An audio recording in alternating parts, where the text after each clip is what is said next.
ಪಿತಾಶ್ರೀ. ಮಗಳೇ,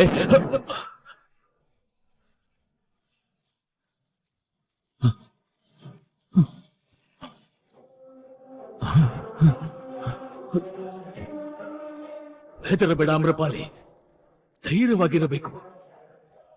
ನಾನು ಹೇಳಿಕೊಟ್ಟ ಪಾಠವನ್ನು ನೆನಪಿಸಿಕೊ. ಗಂಧರ್ವ ಲೋಕದ ಭವಿಷ್ಯ ನೀನು. ನಮ್ಮನ್ನೆಲ್ಲ ಕಾಪಾಡಲೇಬೇಕು. ನಿನ್ನನ್ನು ಬಿಟ್ಟರೆ ಗಂಧರ್ವ ಲೋಕ ಕತ್ತಲಲ್ಲಿ ಮುಳುಗಿ ಹೋಗುತ್ತದೆ. ನೀನೇ ಗತಿ ನಮಗೆ. ಕಾಪಾಡು. ಯೋಚಿಸಬೇಡಿ ಪಿತಾಶ್ರೀ, ನನ್ನ ಜೀವ ಕೊಟ್ಟಾದರೂ ನಿಮ್ಮನ್ನು ಉಳಿಸುತ್ತೇನೆ. ಆಮ್ರಪಾಲಿ,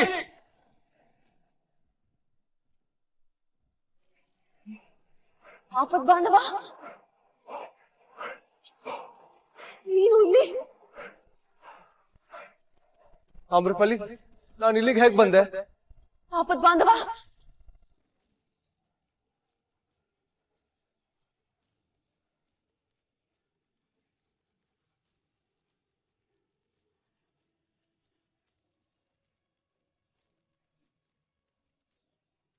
ಆಮ್ರಪಾಲಿ, ಏನಿದು? ಬೆಂಕಿ? ಆಮ್ರಪಾಲಿ, ಇದರಿಂದ ಉಳಿಸಿ. ನನಗೇನ್ ಮಾಡ್ಬೇಕು ಅಂತ ಗೊತ್ತಾಗ್ತಿಲ್ಲ. ಮಗಳೇ ಆಮ್ರಪಾಲಿ, ಆಮ್ರಪಾಲಿ, ಇದೇ ನಿನ್ನ ಮುಂದಿನ ಪರೀಕ್ಷೆ. ಇಬ್ಬರಲ್ಲಿ ಒಬ್ಬರನ್ನು ಉಳಿಸಬಹುದು ಅಷ್ಟೇ. ನೀನು ಯಾರನ್ನು ಉಳಿಸಲು ನಿರ್ಧರಿಸುತ್ತೀಯೋ ಅವರು ಬದುಕುತ್ತಾರೆ, ಉಳಿದವರು ಸಾಯುತ್ತಾರೆ. ಪ್ರಯತ್ನ ಪಡದೆ ಸಾಧ್ಯವಿಲ್ಲ ಎನ್ನಬೇಡ ಆಮ್ರಪಾಲಿ. ಇದರಲ್ಲಿ ಪ್ರಯತ್ನ ಪಡುವ ಮಾತೇ ಇಲ್ಲ. ಇಬ್ಬರಲ್ಲಿ ಹೇಗೆ ಆಯ್ಕೆ ಮಾಡಲಿ ನಾನು? ಆಯ್ಕೆ ಮಾಡುವುದಿಲ್ಲವೆಂದು ಹೇಳುತ್ತಿರುವೆಯ?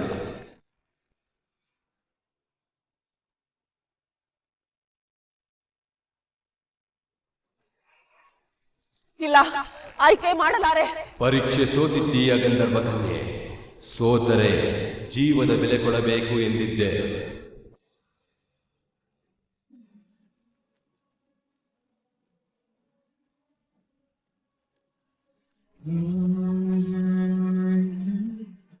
ಆಮ್ರಪಾಲಿ, ಆಮ್ರಪಾಲಿ,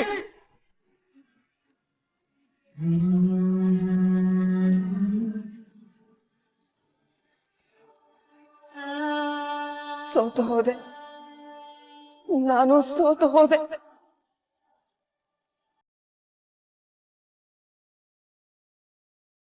ದೇವಿಯಾನಿಗೆ ಪ್ರದ್ಯುಮ್ನ ಯಾವಾಗ ಹುಟ್ಟದ ಅಂತ ಗೊತ್ತಿಲ್ಲ ಅಂದ್ರೆ ಏನ್ ಅರ್ಥ? ಅವನ್ನ ಹೆತ್ತ ತಾಯಿ ಇವಳು. ಹೆತ್ತ ತಾಯಿಗೆ ಇದೆಲ್ಲ ಗೊತ್ತಿರ್ಬೇಕು ನಿಜ. ಆದ್ರೆ ಅತ್ತಿಗೆ ಈಶ್ವರಿ, ಏನ್ ಹೇಳ್ತಿದ್ಯಾ? ಇನ್ನು ಎಷ್ಟ್ ದಿನ ತಿನ್ನೆಲ್ಲ ಮುಚ್ಚಿರೋದು? ಅತ್ತಿಗೆ ಸತ್ಯ ಒಂದಲ್ಲ ಒಂದಿನ ಹೊರಗೆ ಬರ್ಲೇಬೇಕು.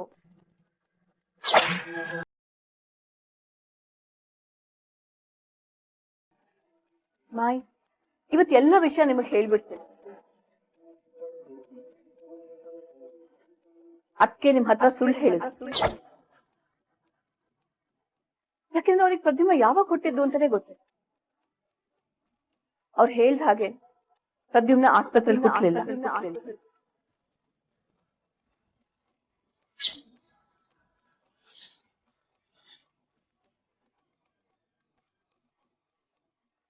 ಆಸ್ಪತ್ರೆಯಲ್ಲಿ ಹುಟ್ಟಲಿಲ್ಲ ಅಂದ್ರೆ ಇನ್ನೆಲ್ಲ ಹೊಡ್ದ? ಯಾವ್ದೋ ಒಂದು ಹಳ್ಳಿಲಿ.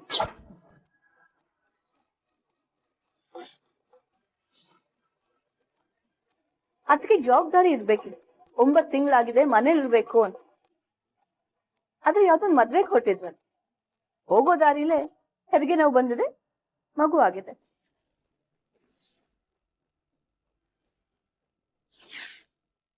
ಅತ್ತಿಗೆಗೆ ಪ್ರಜ್ಞೆ ಇರ್ಲಿಲ್ಲ.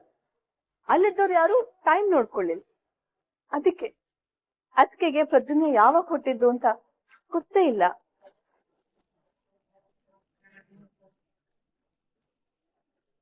ಏನ್ ಹೇಳ್ತಾ ಇದೆ ಈಶ್ವರಿ? ಇದ್ಯಾವ್ದು ನಿಜ ಅಲ್ಲ ಅಂತ ನಿನಗೂ ಗೊತ್ತು.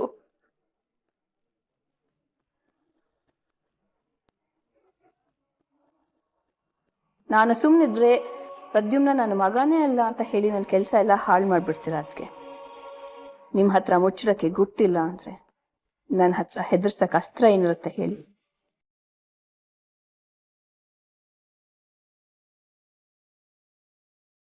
ಇಲ್ಲೇನೋ ಬೇರೆ ನಡೀತಾ ಇದೆ.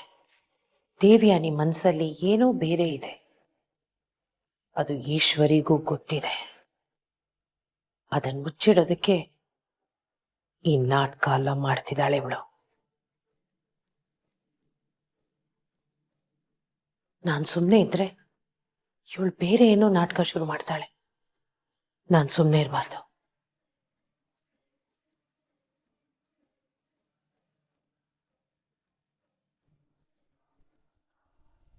ಇಲ್ಲ, ಇದು ಅಸಾಧ್ಯ. ಅಸಾಧ್ಯವೆನಿಸಿದರೂ ಮಾಡಲೇಬೇಕು ಗಂಧರ್ವ ಕನ್ಯೆ. ಮೂವರಲ್ಲಿ ಇಬ್ಬರು ಮಾತ್ರ ಹೊರಗೆ ಹೋಗಲು ಸಾಧ್ಯ. ಆಯ್ಕೆ ಮಾಡು. ಜನ್ಮ ಕೊಟ್ಟ ತಂದೆ ಉಳಿಯಬೇಕು ಅಥವಾ ಕಷ್ಟದಲ್ಲಿ ಸಹಾಯ ಮಾಡಿದ ಆಪದ್ ಬಾಂಧವ ಉಳಿಯಬೇಕು. ಜನ್ಮ ಕೊಟ್ಟ ತಂದೆ ಹಾಗೂ ಸಹಾಯ ಮಾಡಿದ ಆಪತ್ ಬಾಂಧವನ ನಡುವೆ ಹೇಗೆ ಆಯ್ಕೆ ಮಾಡಲಿ ಯಕ್ಷರಾಜ? ಮಗಳೇ ಆಮ್ರಪಾಲಿ, ನನ್ನನ್ನು ಕಾಪಾಡು. ಈ ಶಾಖ, ಈ ಬೇಗೆ ತಾಳಲಾರೆ. ನನ್ನನ್ನು ಉಳಿಸಿಕೋ. ಹೆದರಬೇಡ ಪಿತಾಶ್ರೀ, ನಾನು ನಿಮ್ಮನ್ನು ಅಮೃಪಾಲಿ, ನನ್ನ ಉಳಿಸಿ ಪ್ಲೀಸ್. ನನಗ್ ಸಾಯಕ್ ಇಷ್ಟ ಇಲ್ಲ. ಮನೇಲಿ ಎಲ್ರು ಕಾಯ್ತಾ ಇದಾರೆ ಅಮೃಪಾಲಿ. ಮಾಯಿ, ಅಮ್ಮ ಎಲ್ರು ಗಾಬರಿ ಆಗಿದ್ದಾರೆ ಅಮೃಪಾಲಿ. ಬೆಂಕಿ ಹತ್ರ ಬರ್ತಾ ಇದೆ ಅಮೃಪಾಲಿ.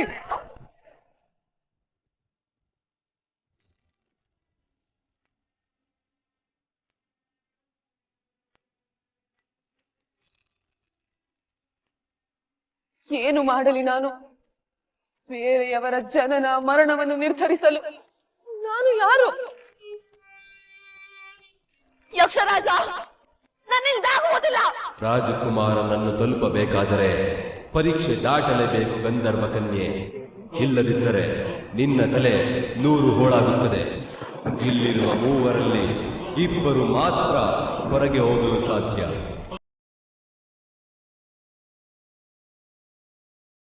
ಸಮಯ ಮೀರುತ್ತಿದೆ. ಹೇಳು, ಯಾರ ಜೀವ ಉಳಿಸುವೆ?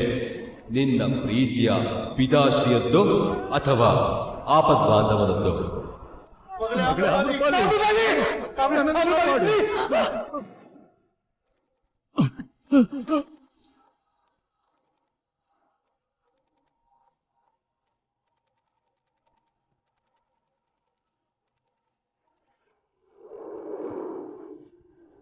ಯಕ್ಷರಾಜ, ನಿರ್ಧಾರಕ್ಕೆ ಬಂದಿದ್ದೇನೆ. ಹೇಳು, ಯಾರು ಸಾಯುತ್ತಾರೆ, ಯಾರು ಉಳಿಯುತ್ತಾರೆ?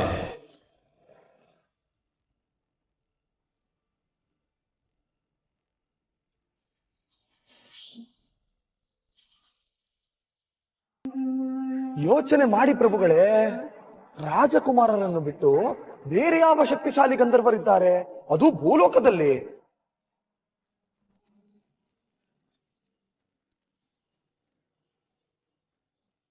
ಆಮ್ರಪಾಲಿಗೆ ನಿಜವಾಗಲೂ ರಾಜಕುಮಾರ ಸಿಕ್ಕಿರುವನೇ? ಇದಕ್ಕೆಲ್ಲ ಕಾರಣ ಆಮ್ರಪಾಲಿ ಅಲ್ಲ, ನಾನು.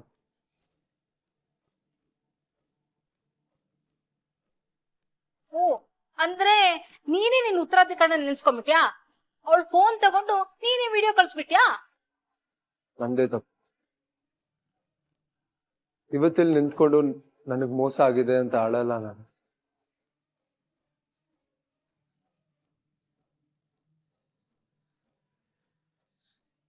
ಯಾರಿಗೇನ್ ಸಿಗ್ಬೇಕು ಅಂತ ಇರತ್ತೋ ಅದೇ ಸಿಗತ್ತೆ ಅಂತ ಮಾಯಿ ಹೇಳ್ತಾ ಇರ್ತಾರೆ. ನನಗಿದೆಲ್ಲ ಸಿಗ್ಬೇಕು ಅಂತ ಇತ್ತೇನೋ, ಸಿಕ್ಕಿದೆ. ಪ್ರದ್ಯುಮ್ನ, ನಿಮ್ಮ ಅಪ್ಪನ ಮಾತಿಗೆ ತಲೆ ಕೊಡ್ಬೇಡ.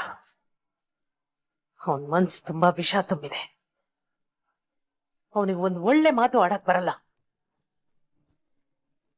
ಅಷ್ಟಕ್ಕೂ ಸರಿ ತಪ್ಪುಗಳನ್ನ ಇವನಿಂದ ಕಲಿಬೇಕಾಗಿಲ್ಲ ನೀನು. ಮಗ ಸೋಲ್ಲಿ ಅಂತ ದುಡ್ಡು ಕೊಟ್ಟು ರೌಡಿಗಳನ್ನ ಕರೆಸ್ದವ್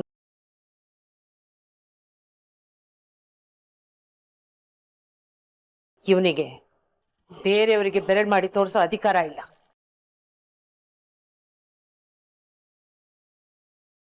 ಇವನು ಏನೋ ಹೇಳ್ದ ಅಂತ ತಪ್ಪನ್ನ ನಿನ್ ಮೈ ಮೇಲೆ ಹೇಳ್ಕೋಬೇಡ. ಇಲ್ಲ ಮ ಅಪ್ಪ ಹೇಳಿದ್ರು ಅಂತ ಇದನ್ನೆಲ್ಲ ಹೇಳ್ತಾ ಇಲ್ಲ ನಾನು. ತಪ್ಪೆಲ್ಲ ನಂದೆ. ಅಪ್ಪನಿಗಿಷ್ಟ ಇಲ್ಲ ಅಂದಮೇಲೆ ನಾನು ಉತ್ತರಾಧಿಕರಣಕ್ಕೆ ಒಪ್ಕೋಬಾರ್ದಿತ್ತು.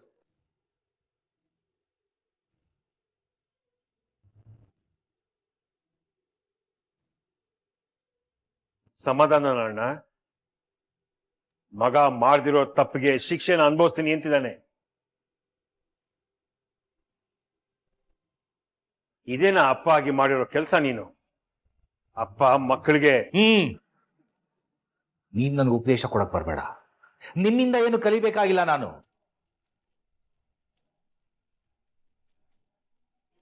ಉತ್ತರಾಧಿಕರಣ ನೀನು ಒಪ್ಕೊಂಡಿದ್ದಕ್ಕೂ ಇಲ್ಲಿ ನಡೆದಿದ್ದಕ್ಕೂ ಯಾವ ಸಂಬಂಧನೂ ಇಲ್ಲ ಪ್ರತಿಭಾ.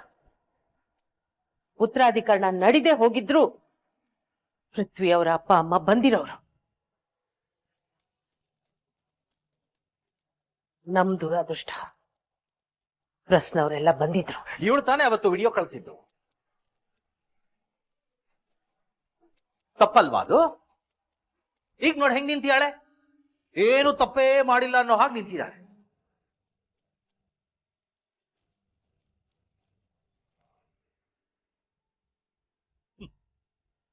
ಬೇರೆ ಯಾರಾದ್ರೂ ಆಗಿದ್ರೆ ನಮ್ಮ ಮನೆ ಕಡೆ ಮುಖ ಕೂಡ ಹಾಕ್ತಿರ್ಲಿಲ್ಲ. ಇವಳಿಗೆ ಮಾನ ಮರ್ಯಾದೆ ಏನು ಇಲ್ಲ ಅನ್ಸುತ್ತೆ. ಅಥವಾ ಶ್ರೀಮಂತರ ಮನೆ ಕೊಳ್ಳೆ ಹೊಡಿಬೇಕು ಅಂತ ಪ್ಲಾನ್ ಮಾಡ್ಕೊಂಡೇ ಬಂದಿರ್ಬೇಕು ಇವಳು. ಇರ್ಬೋದು, ಇಲ್ಲಿದ್ರೆ ಇಷ್ಟು ಬೈದ್ರು ಮನೆ ಬಾಗ್ಲಿಗೆ ಮುಂದೆ ಯಾರು ಬಂದು ನಿಂತ್ಕೋತಾರೆ? ಏನು ಮಸ್ಲತ್ ಮಾಡ್ಕೊಂಡೇ ಬಂದಿರ್ಬೇಕು. ಏನಾಗಿದೆ ನಿಮ್ಗೆ? ಪ್ರಪಂಚದಲ್ಲಿ ಯಾರಲ್ಲೂ ಒಳ್ಳೆತನ ಕಾಣದೇ ಇಲ್ವಾ ನಿಮ್ಗೆ?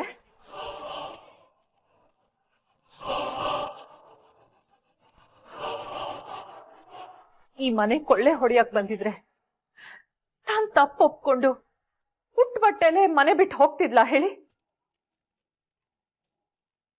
ಅಷ್ಟಕ್ಕೂ ಪ್ರದ್ಯುಮ್ನ ಅವಳನ್ನ ಕರ್ಕೊಂಡ್ ಬಂದಿದ್ದು ನನ್ ಮಾತ್ ಮೇಲೆ. ಆಮ್ರಪಾಲಿನ ಕರ್ಕೊಂಡ್ ಬರಕ್ ಹೇಳಿದ್ದು ನಾನು.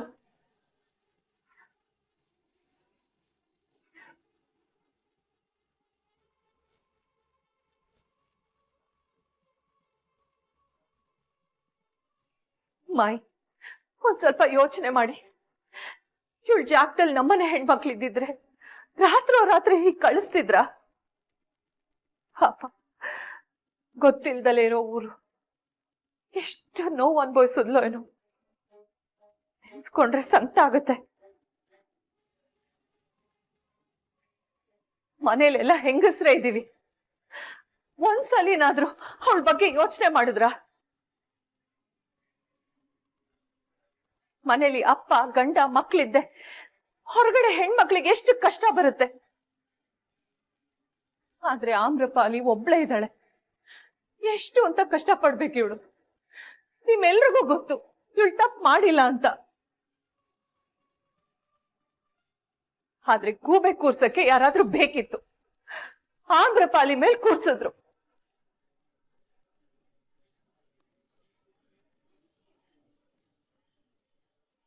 ನನ್ ಮಗನ್ಗೆ ಹೃದಯ ಇದೆ, ಕರ್ಕೊಂಡ್ ಬಂದಿದ್ದಾನೆ, ಖುಷಿ ಪಡಿ.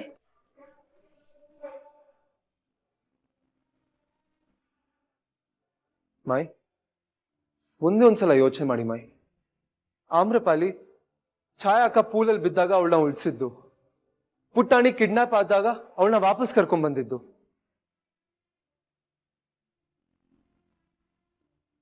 ನಿಮ್ ಗೋಲ ಒಡೆದೋದಾಗ ಅದನ್ನ ಸರಿ ಮಾಡಿದ್ದು. ಪ್ರತಿ ಸಲ ಏನೇ ಕಷ್ಟ ಬಂದ್ರು ಏನೇ ತೊಂದರೆ ಆದ್ರೂ ನಮ್ ಜೊತೆಲಿ ನಿಂತಿದ್ದಾರೆ. ಇವ್ರಾಕ್ ನಮಗ್ ಮೋಸ ಮಾಡ್ತಾರೆ ಮಾಯ್? ಹಾ, ಇದ್ಯೂರ್ ತಪ್ಪಲ್ಲ ಮಾಯ್, ತಪ್ಪು ಯಾರೋ ಬೇರೆಯವ್ರದ್ದು.